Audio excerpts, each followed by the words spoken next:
sehat. Gimana kabarnya? Alhamdulillah sehat Ibu.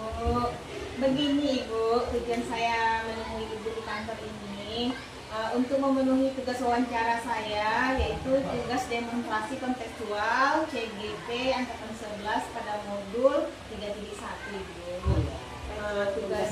Tugasnya yaitu tentang pengambilan keputusan berbasis nilai-nilai kebajikan sebagai seorang pemimpin Ibu. Oke. Boleh saya wawancara Ibu? Boleh, silakan. Alhamdulillah. Terima kasih ya Ibu Ramla. Begini Ibu, selama Ibu menjadi kepala sekolah di SDN nomor 9 Tanjung Penimbal ini, apakah Ibu pernah memiliki suatu permasalahan yang dimana dalam permasalahan tersebut Ibu mengambil keputusannya itu memiliki rasa dilema gitu? Pasti ada ya. Masalah dimanapun kita berada itu pasti masalah itu ada. Tidak terkecuali sama saya. Selama saya berada menjadi kepala sekolah di sini, saya juga mengalami beberapa masalah. Ya. Terus masalah itu membuat saya dilema. Apa keputusan yang saya ambil untuk menyelesaikan masalah tersebut? Oh, begitu ya Bu. Jadi Bu, selama Ibu memiliki permasalahan tersebut tuh Bu, bagaimana sih Ibu dapat mengidentifikasi kasus-kasus tersebut Bu? Apakah itu berupa dilema etika atau berupa bujukan moral Ibu? Nah gini ya, dalam mengidentifikasi suatu masalah itu kan ada dua hal yang harus kita perhatikan. Misalnya ada dilema etika dan ada juga namanya bujukan moral. Nah dilema etika dan bujukan moral ini berbeda.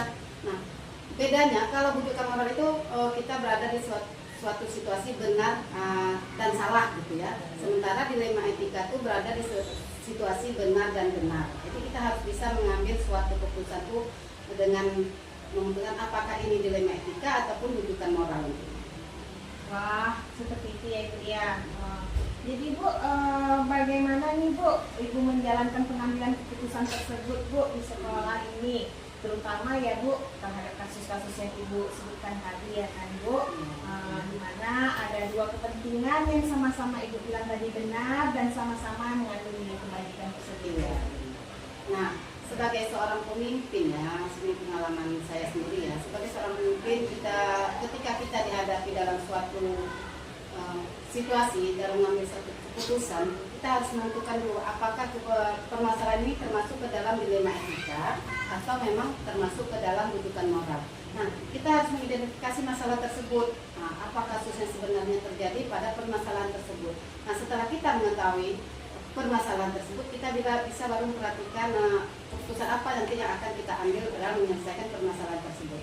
Nah, selain itu, dalam mengambil keputusan itu kita juga harus memperhatikan 4 paradigma dilema etika dan langkah-langkah apa aja untuk mengambil keputusan tersebut. Oh, seperti itu ya Bu ya. Jadi Bu, dalam Ibu mengambil 4 paradigma, 3 prinsip dan 9 langkah keputusan tadi nih Bu, kira-kira nih Bu, langkah-langkah atau prosedur seperti apa sih yang Ibu Ramlah lakukan selama ini dalam menyelesaikan permasalahan yang ada dilemanya di SDN nomor 9 Tanjung Penimbal ini Bu? Oke, alhamdulillah ya. Langkah pertama yang saya lakukan itu dengan melakukan mengidentifikasi permasalahan tersebut.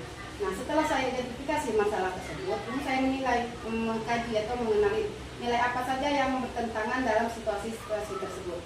Setelah itu saya juga menentukan siapa saja yang terlibat di dalam ya permasalahan tersebut. Ya, siapa saja yang terlibat.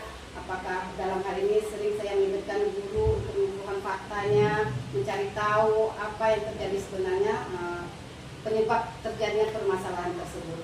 Nah, kemudian saya juga akan melakukan pengujian apakah permasalahan itu benar atau tidaknya dari fakta-fakta yang telah saya kumpulkan ya.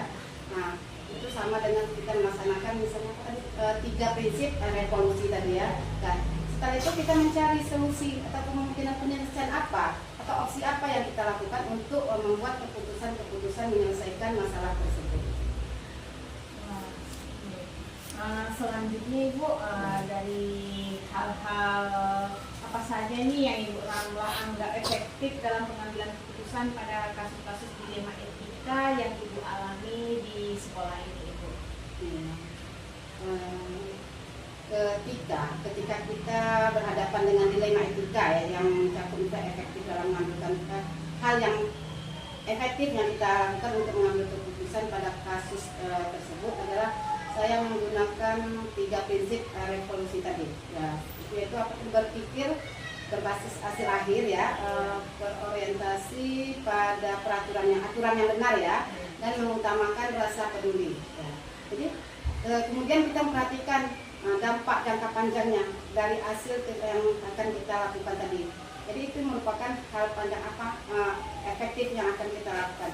Nah selain itu saya juga sering melakukan misalnya diskusi dengan guru-guru yang ada, diskusi dengan guru-guru yang ada di sekolah ini, ataupun mungkin pemangku kepentingan di sekolah SD ini, untuk menyelesaikan sebuah kasus atau permasalahan yang saya hadapi ketika saya memimpin sekolah ini. Jadi Ibu, dari Ibu melakukan kolaborasi ya, diskusi tadi dengan guru dan komite dan yang pemangku kepentingan di sekolah kita ini ya.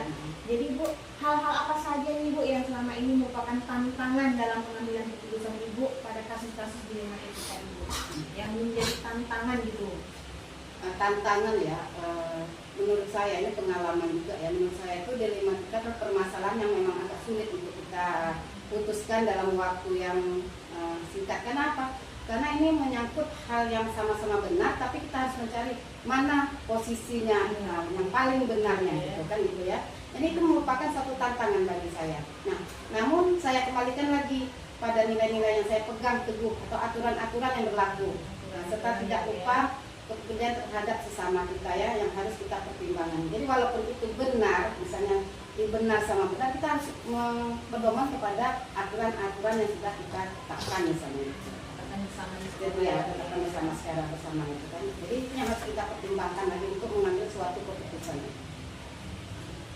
Dari cara Ibu tadi mengambil keputusan Ibu, banyak pertimbangan tentunya yang harus dilakukan ya Bu, jangka panjang dan jangka pendeknya seperti apa, efeknya bagaimana, terus dalam memutuskan itu biar tidak merugikan pihak manapun ya Bu. Jadi ini Bu, apakah Ibu memiliki jadwal tertentu tidak Bu dalam menyelesaikannya? Apakah seperti ini maksudnya Bu? Oh, permasalahannya ini harus diselesaikan saat ini. Atau apa Ibu punya, saya harus memiliki waktu tertentu untuk melaksanakannya seperti itu? Begini Bu Dina, untuk waktu ya dalam menyelesaikan suatu permasalahan atau kasus ya, kita lihat dulu, kita pertimbangkan apakah kasus ini itu berat atau ringan. Nah seandainya setelah kita perhatikan kasus ini misalnya harus diselesaikan hari ini juga atau bisa diselesaikan saat ini, kita selesaikan. Mengapa harus ditunda-tunda? Ya, kalau saat ini harus ya, wajib diselesaikan, kita wajibkan, kita usahakan diselesaikan di saat itu juga. Nah apabila kasus ini misalnya masih bisa kita pertimbangkan ya, bisa kita tunda, kita ambil, kita lihat dulu jalurnya. Tapi kita kasus ini bisa kita biarkan dulu, kita lihat perkembangannya seperti apa, setelah itu baru kita cari solusinya nanti. Jadi kalau dibilang waktu khusus ya, saya bilang tak ada ya. Tergantung dengan kasus yang kita hadapi saat itu. Kalau memang harus selesaikan hari ini, harus kita selesai. Tapi kalau masih bisa dibiarkan dulu, kita lihat perkembangannya, nanti baru kita selesaikan. Khusus tertentu itu tak ada ya, waktu tertentu tak ada. Jadi Bu, dalam mencari kasus ini tergantung kasusnya. Oh iya, tergantung kasus. Harus selesaikan juga atau tidak. Atau ada memang butuh waktu menyelesaikannya ya. Jadi Bu, dalam Ibu menyelesaikan mengambil keputusan dalam dilema etika ini Bu, ada nggak seseorang atau faktor-faktor yang selama ini yang mempermudah atau yang membantu Ibu nih dalam pengambilan keputusan kasus-kasus tersebut? Ya. Untuk mengambil keputusan ya terhadap satu kasus, saya namanya kita manusia ya Budina ya, kita tidak bisa memutuskan sesuatu, apalagi ini dalam lingkupan sekolah. Jadi keputusan itu tidak bisa saya ambil sendiri.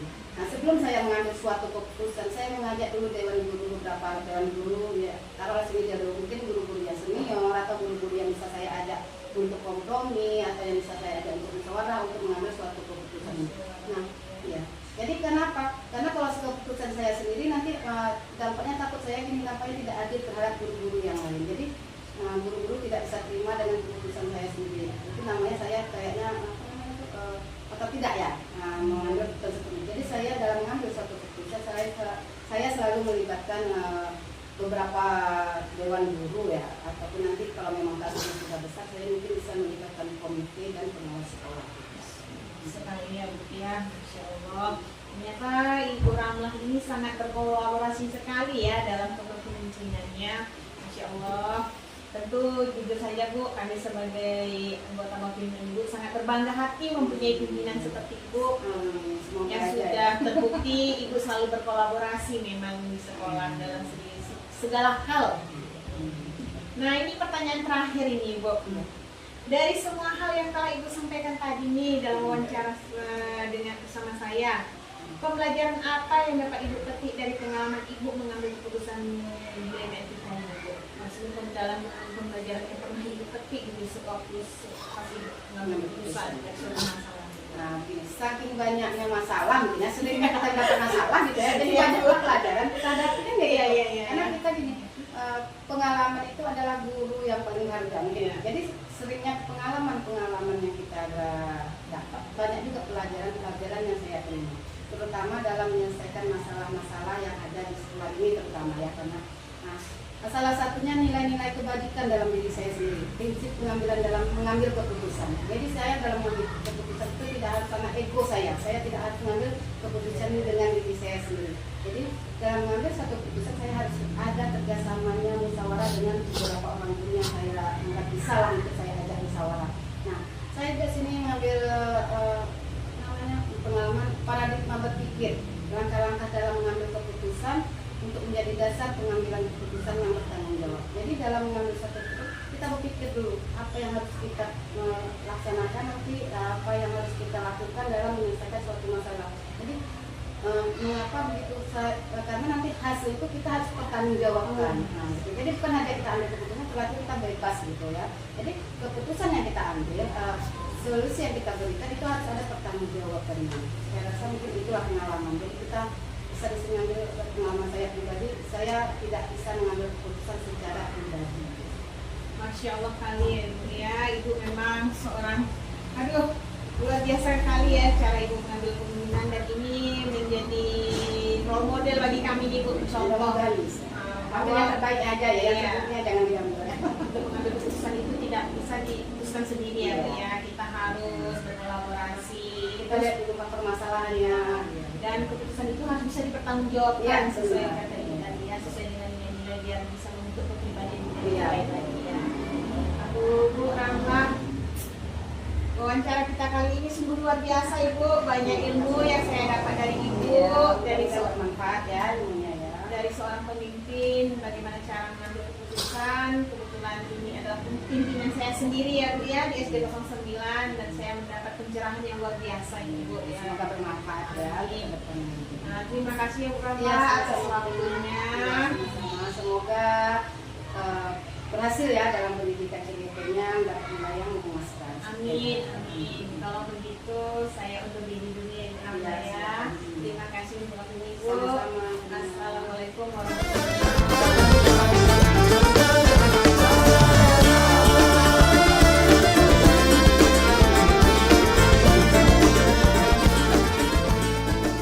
Assalamualaikum Pak Taufik. Waalaikumsalam warahmatullahi wabarakatuh. Apa kabarnya Pak? Alhamdulillah. Terima kasih ya Pak atas waktunya. Terima kasih sudah mengizinkan saya datang ke sekolah Bapak. Begini Pak Taufik, saya ada tugas ini Pak dari CGP untuk tugas demonstrasi kontekstual tentang pengambilan keputusan berbasis nilai-nilai kebajikan seorang pemimpin. Kebetulan Pak Taufik ini adalah salah satu kepala sekolah yang berdekatan dengan sekolah yang saya tempat tugas saya ya Pak ya. Boleh tidak saya mewawancarai Bapak Pak? Boleh. Terima kasih ya Pak. Begini Pak Taufik, selama Bapak menjadi kepala sekolah di SD Negeri 013 Basilang Baru ya Pak ya, kira-kira Bapak pernah tidak mengalami suatu permasalahan di mana dalam permasalahan itu Bapak mengambil keputusan itu menjadi agak dilema lah gitu Pak? Kira-kira pernah tidak? Kalau masalah di mana-mana kita pasti ada masalah. Itu cuma tergantung cara kita mensikapi. Seperti di SD kami juga ada masalah guru yang tak masuk-masuk. Jadi saya untuk menyelesaikan hal itu karena waktu itu sudah baru ke SD 13, saya memang memanggil atau menanya guru-guru yang yang sudah senior di situ. Saya tanya permasalahan sama guru itu. Jadi dikumpulkan data sama dia. Terkait permasalahan tersebut Pak ya. Jadi Pak, dalam permasalahan tersebut tuh tentu Bapak punya dilema etika ya Pak, di mana dilema etika itu pada bulan CGP itu benar dan benar ya Pak. Istilahnya benar Bapak mengambil keputusan seperti ini untuk kebaikan guru itu, dan benar juga Bapak mengambil keputusan seperti itu berdasarkan peraturan yang ada ya Pak. Nah, dengan dilema itu Pak, dari cara Bapak mengambil keputusan itu apa yang Bapak lakukan di sekolah Pak terkait masalah yang Bapak tadi hadapi Pak? Ya sudah jelas, kalau masalah itu timbul ya, atau yang pernah saya tangani, saya itu pertama menanya dulu masalahnya itu apa, Identifikasi masalahnya lah ya Pak menanyakan ya. masalahnya apa. Kemudian juga kalau permasalahan itu siapa-siapa yang ikutan berandil, kalau ada beberapa orang. Nah, terus lagi masalah yang terjadi itu ya memang kadang-kadang kalau saya sudah jelas ada seorang guru di situ, saya tanya, saya panggil, kami kompromi, kemudian setelah tahu masalahnya, kemudian kami berjumpa bertiga, kemudian membahas masalah-masalah itu yang dilakukan oleh guru. Kemudian ya kadang-kadang kita dalam mengambil keputusan kan sudah jelas. Kalau saya tidak pernah, apapun keputusan itu saya tidak pernah mengambil sendiri. Seperti ada komunikasi atau diskusi atau musyawarah. Sebenarnya berkolaborasi ya Pak ya. Musyawarah dengan guru, terutama guru yang senior di situ, yang tahu seluruh sekolah. Kemudian dengan dewan guru yang lain. Kalau misalnya masalah itu perlu diketahui oleh semua guru. Nah Pak, dari permasalahan yang Bapak ambil tadi kan Bapak sudah melakukan identifikasi, terus langkah-langkahnya, terus juga Bapak tadi sudah ini berkolaborasi ya kan Pak. Nah kira-kira Pak, kalau dalam permasalahan dilema itu yang Bapak hadapi itu dalam menyelesaikan masalah tersebut ada jadwalnya nggak Pak? Atau terjadwal nggak? Oh, ini saya seperti ini maksudnya Pak. Nah, ini ada suatu masalah yang sedang Bapak hadapi. Apakah masalah itu Bapak selesaikan pada saat itu juga, atau Bapak punya jadwal tertentu untuk menyelesaikan? Itu nengok masalahnya. Kalau permasalahannya istilahnya bisa diatasi pada saat itu, ya mungkin juga tetap berdiskusi dengan kaum lain, ya mungkin diselesaikan pada saat itu. Tapi kalau seandainya masalah itu sudah mencakup sekolah atau sekolah dengan masyarakat, nah kita perlu sudah juga menentukan jadwal. Kita nanti kalau berhubung dengan orang luar dari sekolah itu kita akan memanggil, itu kita perlu jadwalkan. Tapi kalau jadwal secara khusus, nah itu memang tidak terjadwal secara khusus. Tapi kapan direncanakan itu ya tergantung permasalahan itu ada atau tidaknya ya Pak ya. Nah, jadi dari permasalahan Bapak tadi itu semuanya Pak, kira-kira nih Pak, dalam setiap Bapak memiliki memutuskan permasalahan tadi, ada nggak Pak seorang yang selama ini yang mempermudah dan membantu Bapak dalam menyelesaikan masalah yang selalu siap di Bapak? Insya Allah ada. Kalau di sekolah saya, Insya Allah ada. Ya bahkan saya itu karena pas kadang-kadang ada urusan keluar, bahkan saya percayakan kepada guru itu, sehingganya saya hanya dapat laporan bahwa masalah sudah selesai. Nah, paling besoknya saya menanya ya pertanyaan-pertanyaan ringannya. Insya Allah ada. Baik guru ya maupun juga kalau berhubung dengan masyarakat, kemarin kami juga ada masalah. Saya hubungi juga RT atau komite. Nah, Insya Allah ya istilahnya kalau untuk membantu itu tetap ada mempermudah untuk menyelesaikan masalah. Seperti dewan guru, masyarakat, atau komite ya Pak ya, istilahnya yang berkepentingan lah dengan sekolah ya Pak ya. Ini ada pertanyaan terakhir nih Pak, dari semua hal yang Bapak sampaikan tadi nih Pak, pembelajaran apa nih Pak, atau makna apa yang bisa Bapak petik dari pengalaman Bapak dari mengambil keputusan itu Pak? Kalau pelajaran yang bisa kita ambil dalam Setiap mengambil keputusan atau menyelesaikan masalah, saya pertama berprinsip ya selama kita masih hidup masalah tetap ada. Kemudian dalam mengambil keputusan saya juga mempertimbangkan ya kadang masalah yang dibuat itu benar tapi dasarnya nggak ada juga seperti itu. Jadi juga kita pertimbangkan. Kemudian kadang-kadang dia membuat masalah berlawanan dengan aturan yang ada. Kadang-kadang juga kita untuk memberikan pemecahan masalah, kadang-kadang ada juga rasa kasihan. Jadi semua itu ya dipertimbangkan ya, kemudian baru kami dasarnya tetap kami mempertimbangkan itu berdasarkan kepada kejujurannya, kesabaran, dan juga etika-etika lain tetap dipertimbangkan supaya nanti kedepannya akan lebih bisa dipertanggungjawabkan ya, sesuai aturan lah begitu.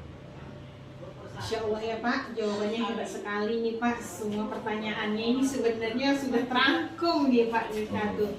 Kalau Pak dari pertanyaan wawancara saya hari ini terhadap Bapak, banyak sekali nih Pak ilmu yang saya dapat nih, terutama bagaimana sih cara seorang pemimpin dalam mengambil keputusan. Itu tidak lepas dengan adanya kolaborasi ya Pak ya, bahwa seorang pemimpin itu juga tidak boleh egois ya Pak ya, harus selalu berkolaborasi baik itu dengan gurunya dan yang menyangkut dengan kepentingan sekolah ya Pak ya.